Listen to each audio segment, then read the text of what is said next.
everybody, welcome back to my YouTube channel. Today we're going to be talking about the strength of conjugate acids and bases, alright? But before I go into the explanation of what it is and what it is not, wait a second guys. Let me just first, alright, let's have this on the side.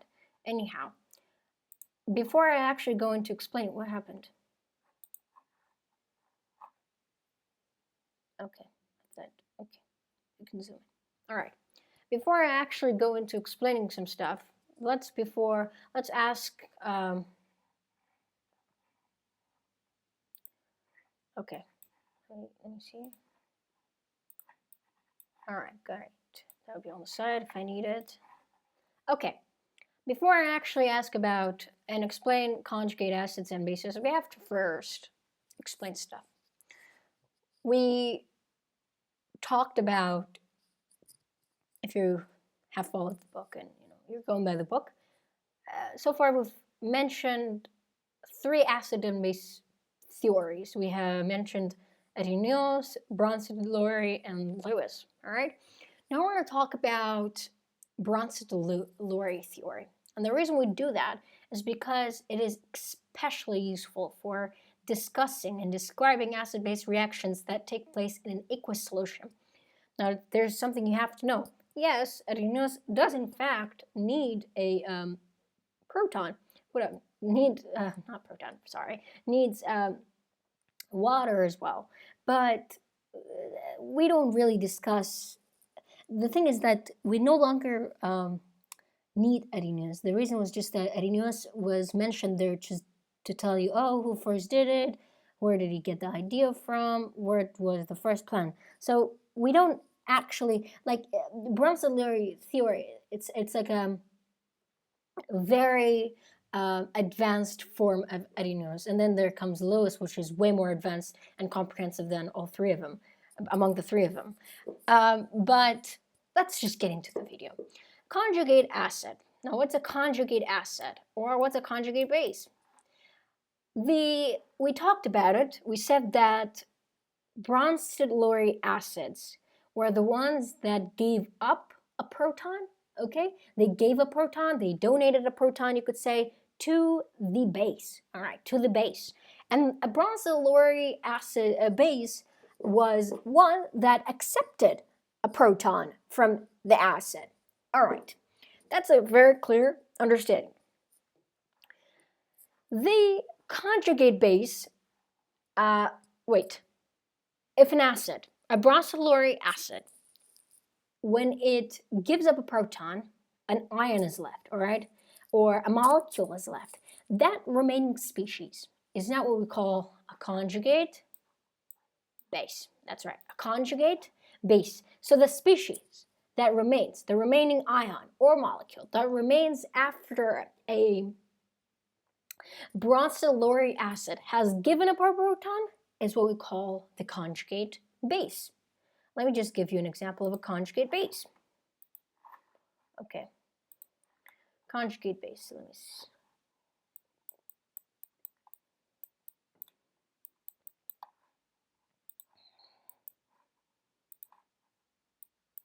Plus water.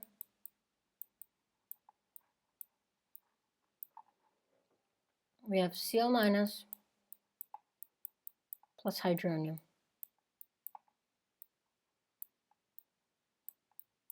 We're familiar with this one. All right. Now this is the conjugate. This is the Bronsted-Lowry acid. Okay, Bronsted-Lowry acid.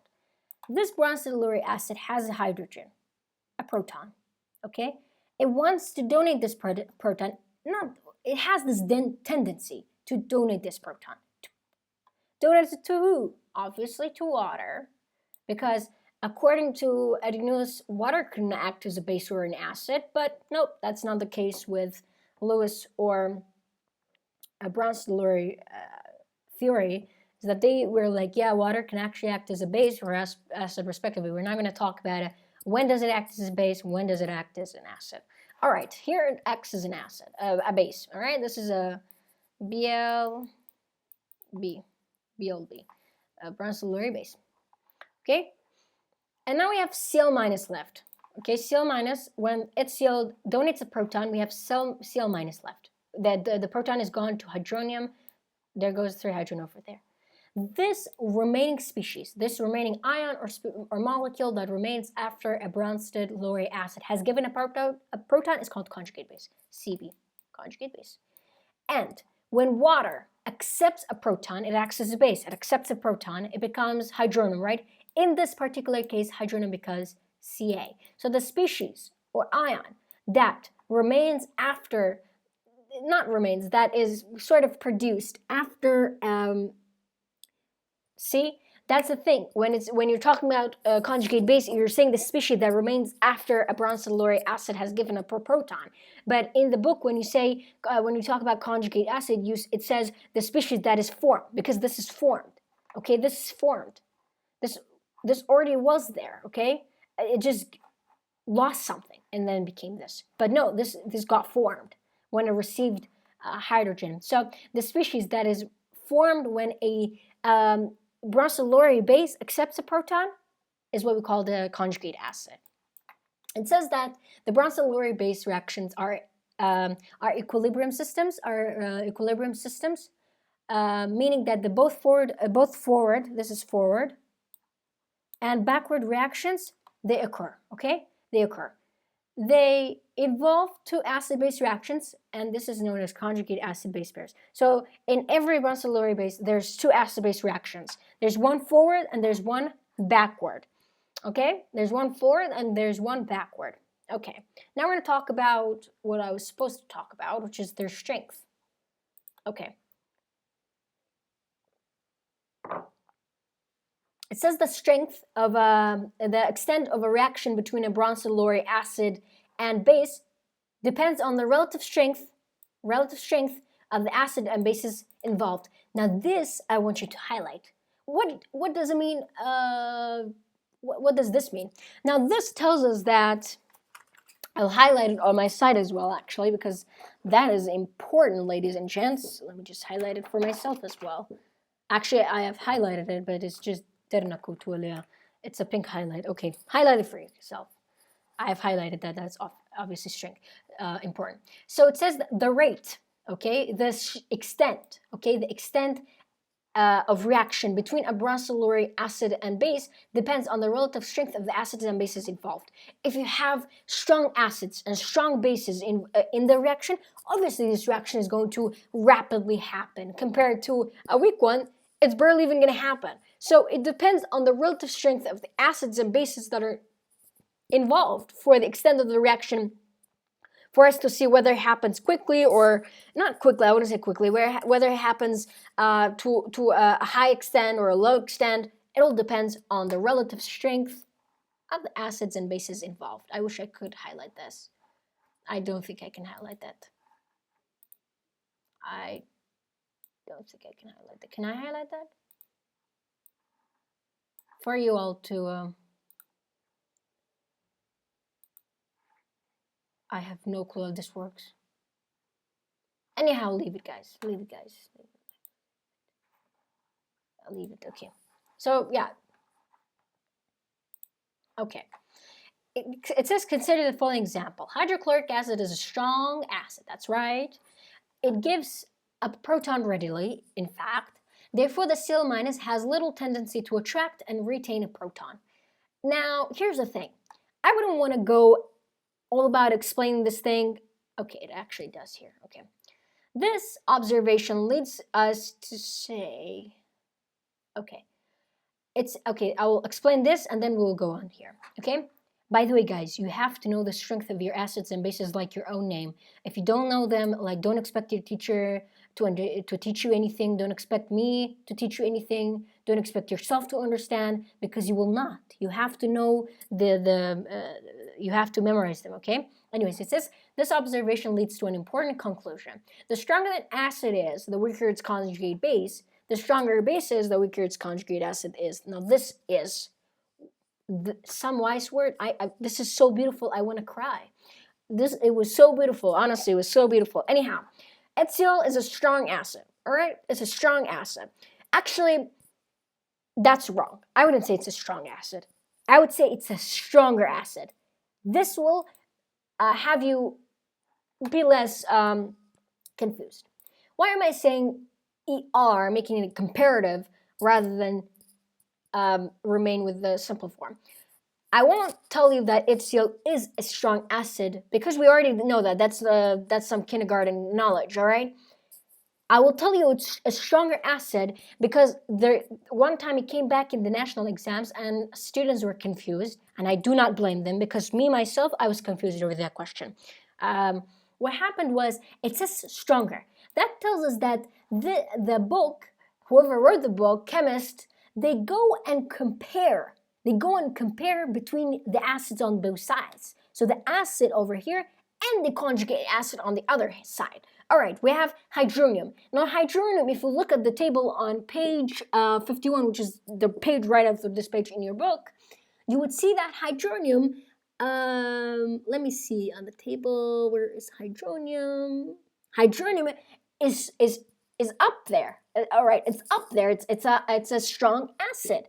However, it is not stronger than HCl. That's why it will not act as the stronger acid. Let's say if in this reaction we had, I think you have what? Okay. All right, look at this one. If you look at the table, you will see that acetic acid, ethylenic acid, is if we're comparing, it says weaker acid. It doesn't say it's a weak acid because we don't. That information is so irrelevant to us because I wouldn't know. I wouldn't know. I have to compare it to the acid on the other side. All right. So ethylenic acid, acetic acid. All right.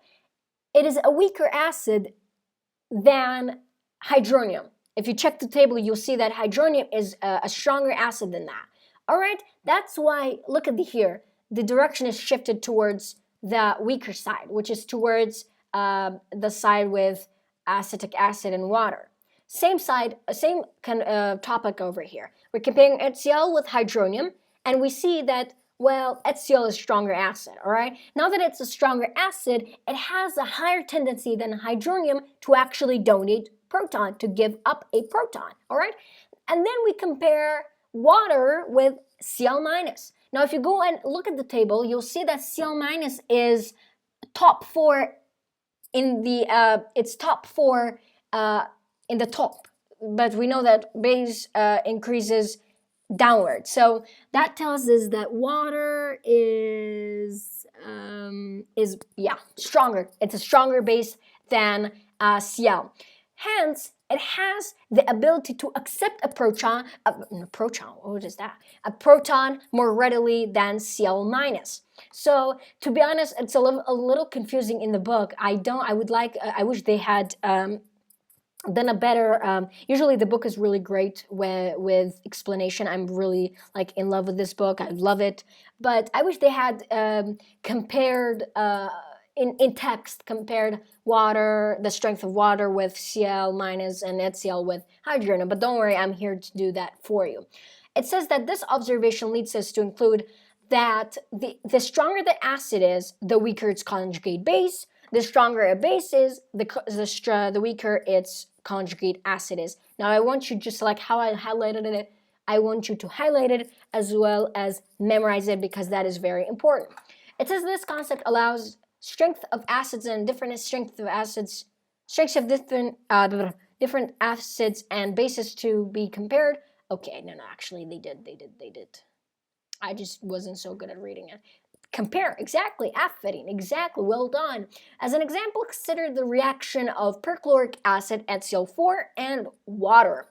Now, I love this thing. All right, so we have HCl4 as aqueous plus water, liquid. We have hydronium, aqueous, plus ClO minus, ClO4 minus. All right, now ClO4 is a strong acid. Okay, it's top 2 strongest acid at least compared to, I'm talking from my table, so I don't know if it's different elsewhere. It's a strong acid, all right? But I don't need the word strong. Like I told you, I want stronger or I want weaker. Okay, I compare HCl4 with hydronium.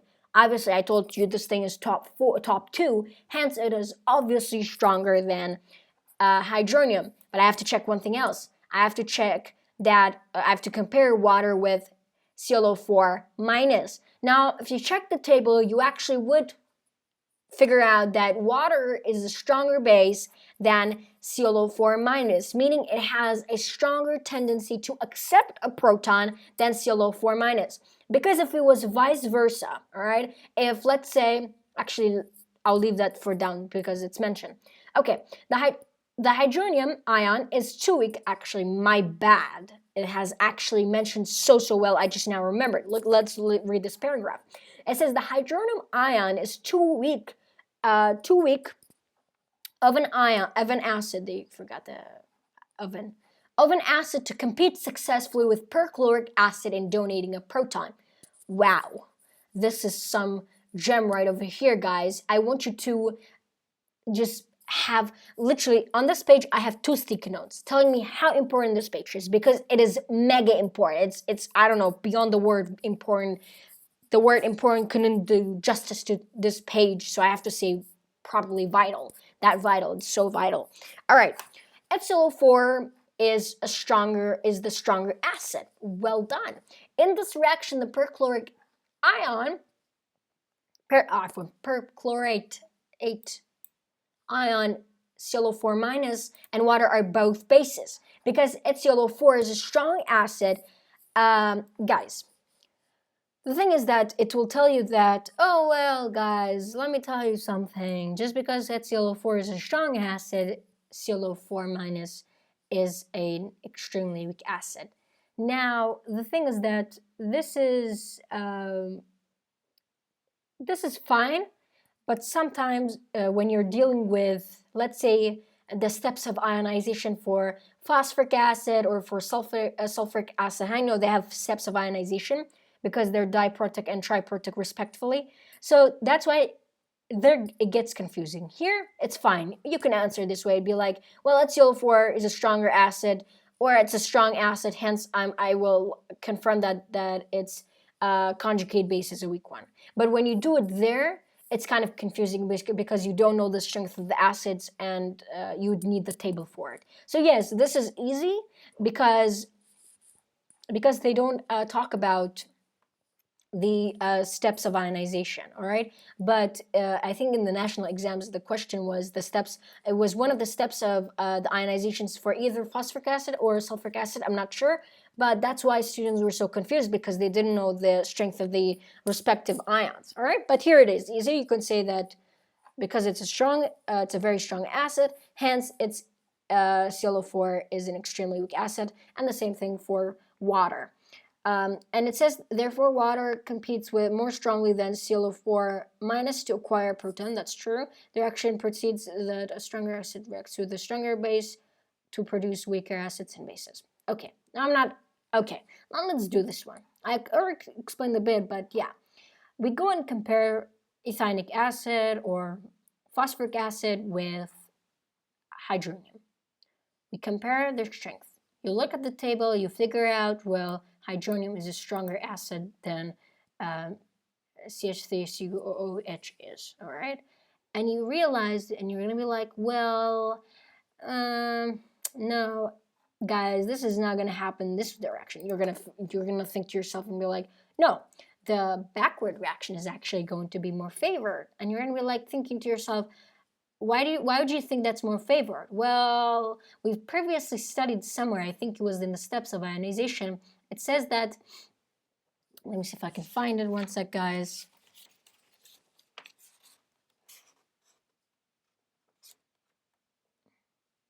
Actually, no. You just probably think that way because this is the stronger part. You know, actually, this is how I first understood it. Let me just give you a hint, okay? In nature, okay, way before way before humans could intervene with anything, and because a lot of things in nature now humans intervene, but a lot of other things we don't. But I'm just saying, way before, that is how the universe has, on a deeper level, coped and mannered with things. Is that, have you noticed diffusion or osmosis? Okay, if you take a look at it, you'd notice that it's always from high concentration to low concentration, and less energy is involved, all right? And this tells me the stronger part will always help the weaker part, okay? And that's the thing, that's the way to live. Stronger people have to help the weaker people. Even in society, we know that the weak cannot just exist on their own. They need help, and it's not bad that they need help. It's just that they're created that way, and it's okay to want help, right? That's the thing. Hydronium and CH3COO minus, which is acetate,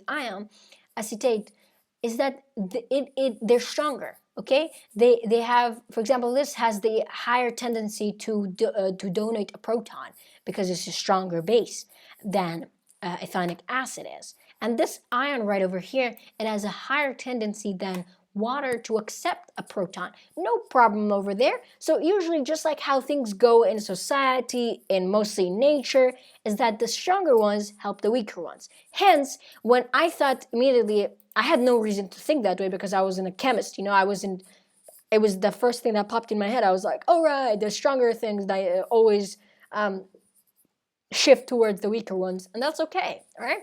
That's the way I thought about it this way. But here we're actually comparing the acids, and that's why, and then it's shifted towards backward. It says hydronium ion concentration in the solution is much lower than it is in the HCl solution because acetic acid is a weak acid. In fact, this is very true because this is a weak acid. It ionizes weakly, so it produces these two not so much. Okay? Does not compete successfully with hydronium donating a proton to a base. That's right. A stronger base. You can read this one. Yeah, you can read this one. It tells you why the favored direction is more favorable. All right. Noting the reactions for both perchloric acid and acetic acid, the favored direction is towards the weaker side, weaker acid and bases. This observation leads to the second important general conclusion. It says the proton transfer reactions favor the production of the weaker acid and the weaker base. For an acid-base reaction to form products completely, the reaction must be much stronger as acids and bases than the products. Okay? Now this is so important because it tells us that when do you want the products to form completely? Okay. See, there's no double arrow. And they only wanted to specify the fact that this direction is more favorable. Again, it has to have double arrow, okay? Otherwise, it has to have a double arrow. But here's, for example, here. The reactant side is way more stronger than the product side, all right? Hence, if you want to form products completely, your reactants have to be very strong. I think that's right about everything, honestly. I don't know what else I have to explain, but that was it. But it says here's by comparing different acids and bases, a table of relative strengths, blah blah blah blah blah blah blah blah. Anyways, on the next page it says the strongest base listed in the table, which is hydride. I want you to memorize that. It has the weakest conjugate acid, which is H2. So H2 is the weakest conjugate acid, and the strongest base it's hydride, which is H minus. All right. In aqueous solutions, all the strong acids are 100% ionized, forming hydronium ions along with their anion. The acids below hydronium in a table 6 do not ionize 100% ionize in water. Water is a very weak acid, but it will react as an acid if a strong base such as hydride is present. That tells us that water, that's what everything else was just compared. You have to have the table with you. I hope you have the table with you. But I'm going to briefly talk about water. It's basically essentially an amphoteric. Amphoteric are substances that can act as, but I'm not going to go into detail. I'm just going to give you slight information. Amphoteric are basically substances that can act as both acids and bases. What determines whether they act as an acid or a base in a reaction is the substance with which they react. By the way, when you have water in a solution, you're not going to say, oh, water is an amphoteric substance. Nope. No. You will not say that. You will say water, it is either an acid or a base, and that will be according to the substance that comes with it. I hope you guys enjoyed this video. I hope you guys learned something. Hopefully, I will be very glad if you guys learned something, but that's it. I really love this page. It's very informative. I hope you guys like it too. Have a great day. Bye.